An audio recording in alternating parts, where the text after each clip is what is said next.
tips para manalo ng phone or diamonds dito sa Dazzling Golden Spin. Madami-dami na rin ang nanalo ng phone sa event na ito.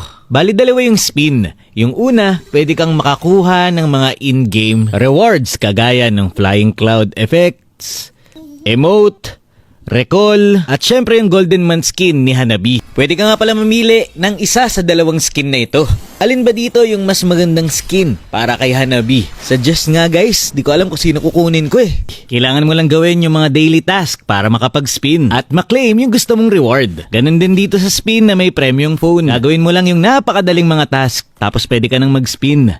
Napansin ko nga pala dito na halos lahat ng nananalo ay kakastart pa lang ng server time. Kasi 360 phones lang ang pinapamigay nila kada araw. Kaya ang tanging tips lang na ibibigay ko sa'yo para kahit papano ay tumaas ang chance mo na manalo ay mag-draw ka kapag kakastart pa lang ng server time na makikita mo dito sa settings. Sa Pilipinas, 4 PM yan. At syempre, huwag kalimutan mag-pray kasi kung para sa'yo talaga yan. Kagaya ko, talo pa rin. Pero kahit talo, pwede mo naman na-claim yung mga skin na gusto mo dito sa Dazzling Shop gamit yung mga coins. Nagbabalik nga pala yung Elemental Eye sa rank game. Tapos sa susunod na linggo naman, lalabas na yung turtle na nagsabog ng gold na talaga namang kaabang-abang din.